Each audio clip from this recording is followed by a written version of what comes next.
Welcome to Jersey Reads the Classics, an audiobook podcast delving into the finest works of our literary masters.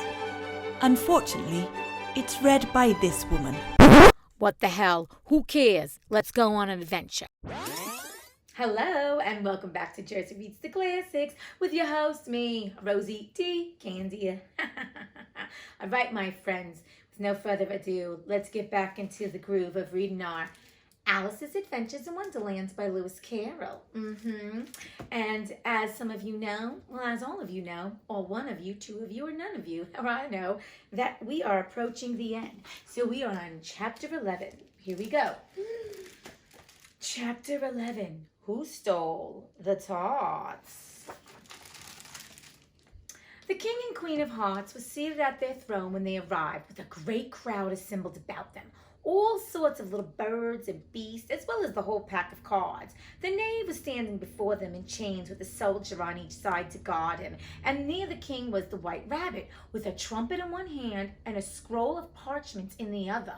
How very official. So is the White Rabbit like, not the bailiff, but like the guy who does hear ye, hear ye? What do you call those people? How come I don't know that? All right, well, I've never had to go to court, so at least you know I'm not a criminal. A smooth criminal. Okay. In the very middle of the court was a table with a large dish of tarts upon it. They looked so good that it made Alice quite hungry to look at them.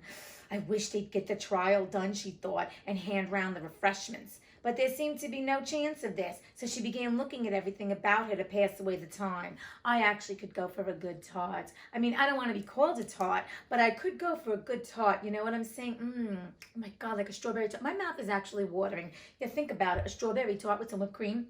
Okay. Alice had never been in a court of justice before, but she had read about them in books, and she was quite pleased to find that she knew the name of nearly everything there. That's the judge, she said to herself, because of his great wig.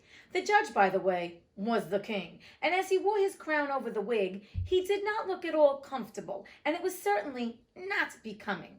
And that's the jury box, thought Alice. And those 12 creatures, she was obliged to say creatures, you see, because some of them were animals and some were birds. I suppose they are the jurors. She said this last word 2 or 3 times over to herself, being rather proud of it, for she thought, and rightly too, that very few little girls of her age knew the meaning of it all. However, jurymen would have done just as well.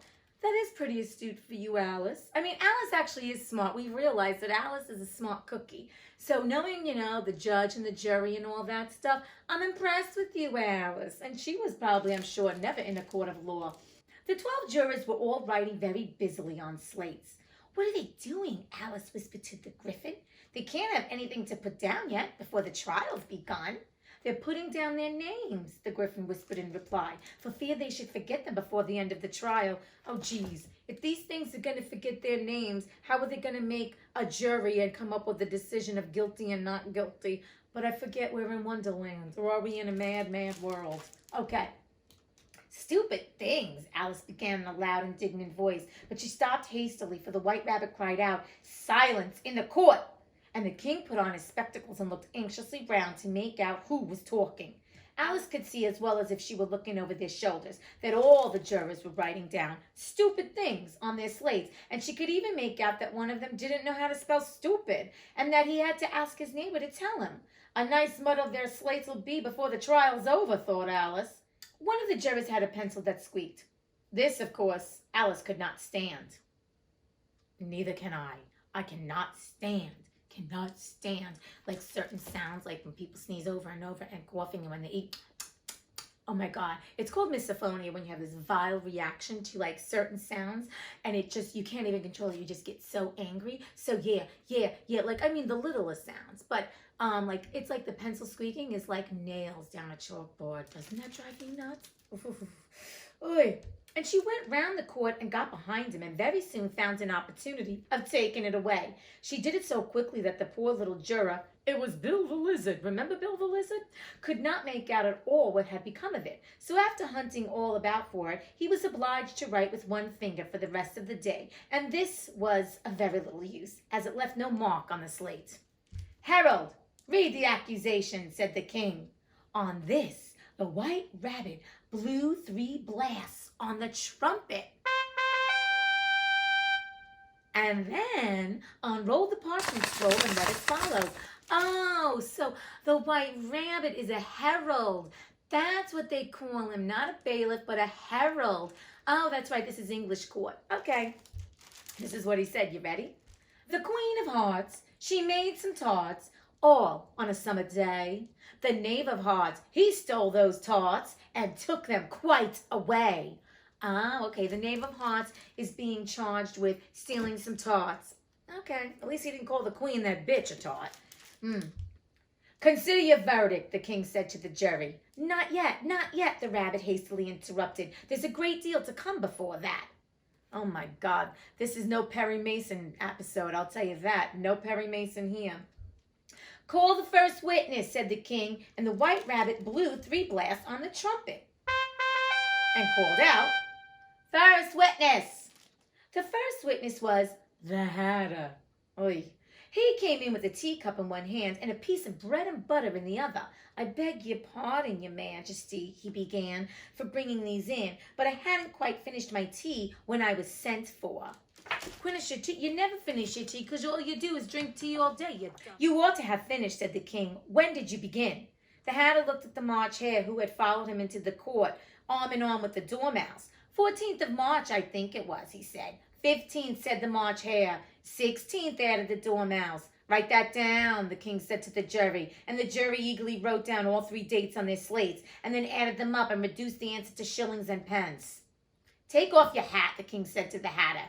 It isn't mine, said the Hatter. Stolen, the king exclaimed, turning to the jury, who instantly made a memorandum of the fact.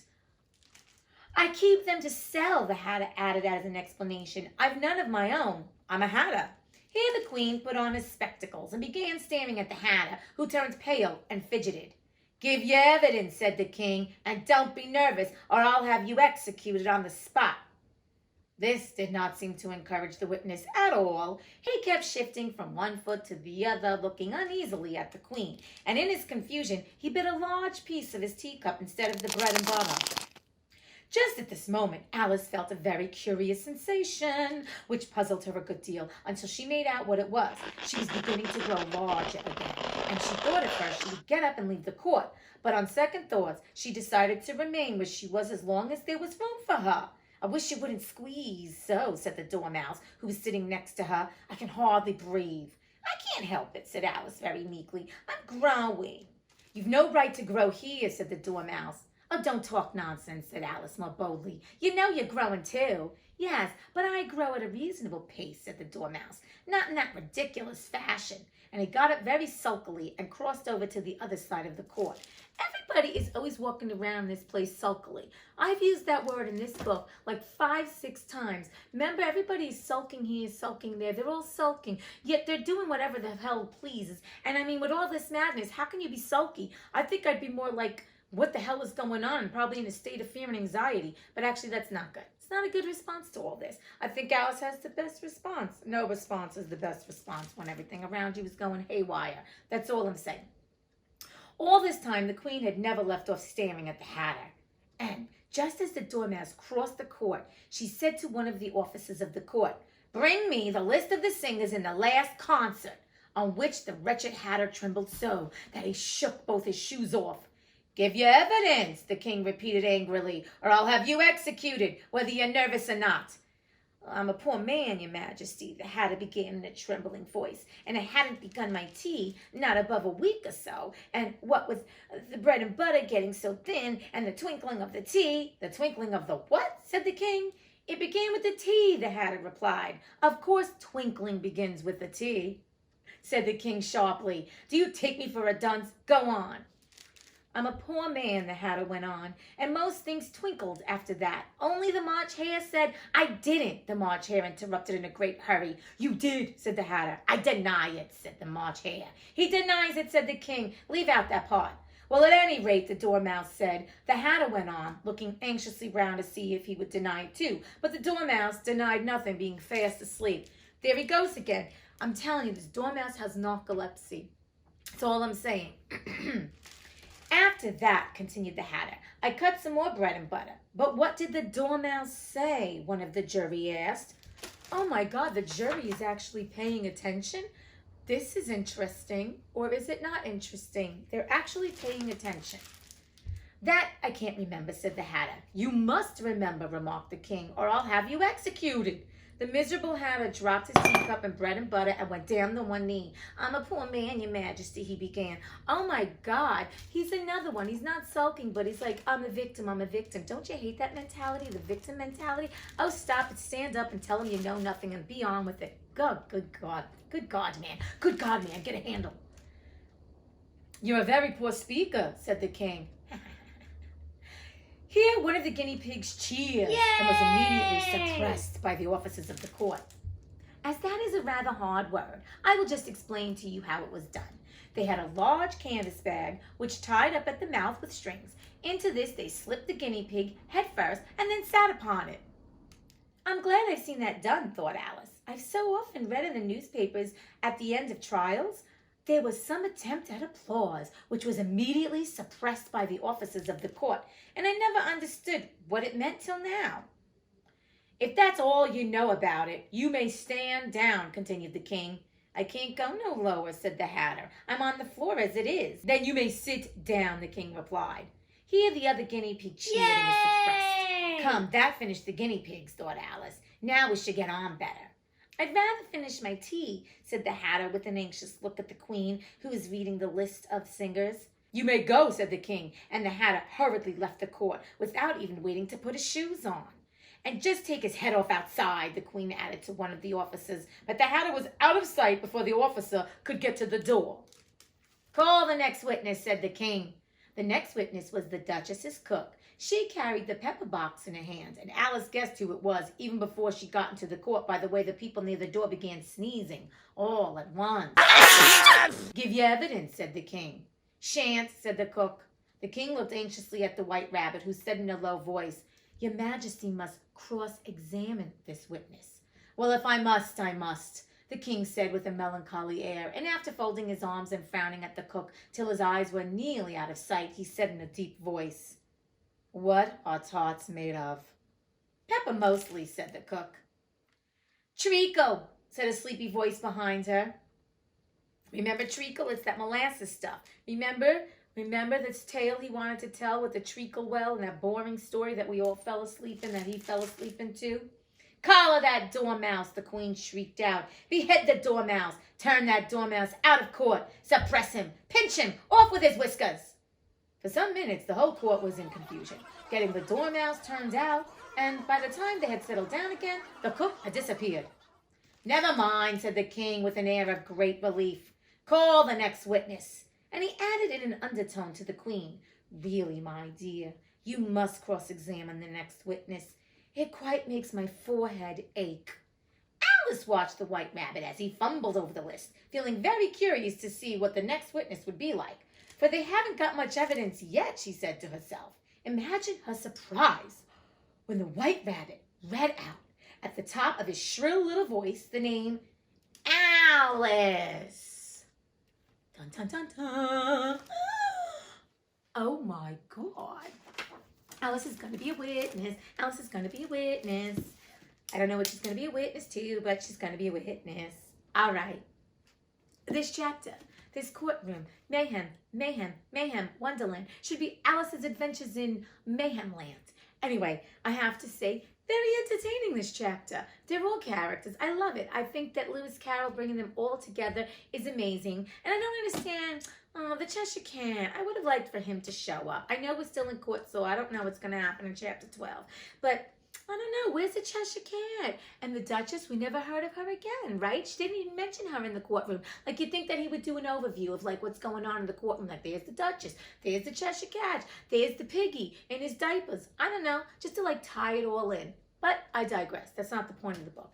They were just, little characters and little sidelines. Anyway, I have to say this chapter was definitely entertaining, and I have actually never been a juror. I've been called in to be, where they do the process, but I was not picked. I was really insulted too, because I would like to serve as a jury person, but I digress. Okay, enough of that, and let's get on to a little bit of the woo-woo. So in this chapter, you know how I said this is like Mayhem Land and I would have fear and anxiety? Actually, that is not the reaction to have in this situation. I think what Alice is teaching us, which I love, and she's been teaching us with all this Wonderland adventures and all this craziness, because she's a child and she really doesn't think about consequences and the future, the past, and what have you. She's just being there. She's really experiencing it as, like it's all good, it's all gravy, and just going with the flow and just seeing the mayhem, but staying like the calm. You know how what's his face? The caterpillar many chapters ago said, mind your temper, right? She is minding her temper. She's not getting so nasty. And even though she was growing, she didn't get afraid. She just wanted to see where she was going. And she kind of just she grew and she sat there and she's watching all of this unfurl before her, all the insanity. And you know what? She's keeping your head on. Anyway, what I love about this chapter is that it can teach us in our own lives. Now, if you're journaling or not journaling, fine. But if you want to journal about this, it's about when there's times in your life that you feel there's an upheaval, whether it's with your job, your family members, your personal relationships, your intimate relationship, whatever. How do you react? And the thing is, it is about, we've talked about this, not reacting in the sense of being in an emotional state and giving into the fear and anxiety or to what's going on, and to find out coping mechanisms that help you deal with that particular situation. And I think that's really important, again, to do this with this particular chapter. I know we've talked about this, and I think it just needs to be reiterated, because today, the world right now is in a frenzy, but we don't have to be part of that frenzy. We can also keep our head on. We can keep things straight. We control our inner dialogue. We control what we want to put out to the world. And I think it's also important, and I don't talk about this much, but things that can help you not give in to fear and anxiety is doing meditation, writing in your journal. I mean, maybe I have mentioned this. I don't know. I say things and then I just forget that I've said them.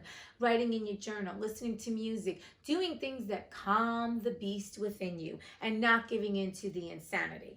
I will also say, I do love how Alice is just going along and growing along and kind of not taking anything personally anymore. She's just being there in the flow. And even though the dormouse got a little snippety with her, I think she would have been a little bit more like in the past, kind of like, oh, and felt badly. But I think Alice is realizing that she's gained some not self-respect, but also like self-worth. And it's more of, she knows who she is. And she realizes, and maybe she doesn't realize, but subconsciously, don't take things that people say to you personally.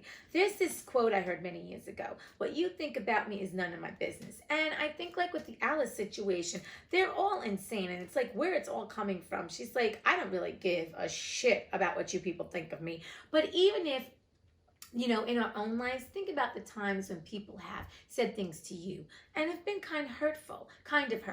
I mean, there's nothing wrong with constructive criticism, and I think that's important. Constructive criticism is important because if it's going to help you be better at what you do or feel better, that's different, okay? So if somebody wants to give you a point of advice, some sage advice to help you along, that's different than someone just being outwardly cruel or someone saying something that is like a dig, like that passive-aggressive dig where you're like, you know what, that actually made me feel worse, and why am I friends with you? Because I don't think anybody should accept things like that, and no one should do that. I don't think, you know what, I want to touch on this. When you're talking to somebody and saying that you want to give them advice, and maybe you're sick of hearing this story, like the Mad Hatter, oh my God, I'm a poor man. We can use this as another tool. He keeps talking about how much he's a poor man, Your Majesty, and he acts like a fool, and the victim. You know what? Some people do take on a victim role. And sometimes being a friend or family member to someone like that, it's very hard to get them out of that, to teach them to take that victim role and turn it into a victor. So also, mind your words, and when you are going to tell somebody, some advice. If you want to give them advice, give it with light and love and be gentle about it. And if you do need the truth, always tell the truth, but be with light and love and make sure, that it's not going to devastate the person because they're already in a fragile state. And thinking about the Mad Hatter, how he kept saying, I'm a poor man. You know what? We've talked about this before. Words are very powerful, and what you put out there into the universe is what the universe hears, and that's what it delivers to you. So the fact that the Mad Hatter keeps saying, I'm a poor man, and his trembling voice, and that he runs off without his shoes, that's why his life looks so frayed and so wacky, because this guy doesn't own up who he is, also claiming that he's a poor man. Where in your life do you claim things that no longer serve you?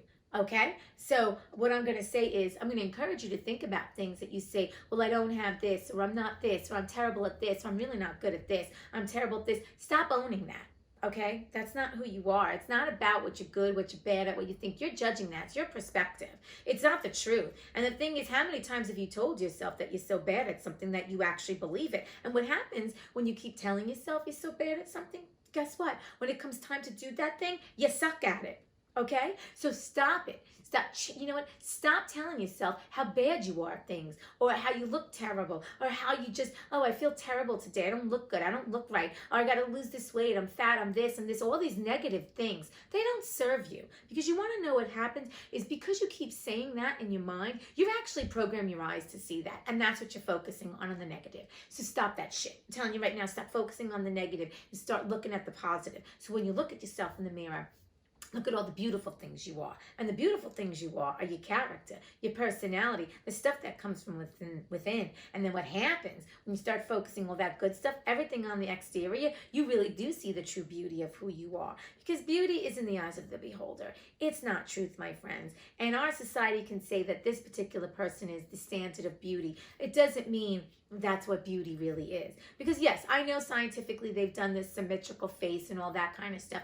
But I'm talking about, you know what? True beauty is that inner light. And that's what you've come here to do, is to shine your inner light and allow your essence to be forth, to like shine forth. So that's what people see. And that's when people see your beauty. And that's the important, because beauty, my friends, once again, it is unique.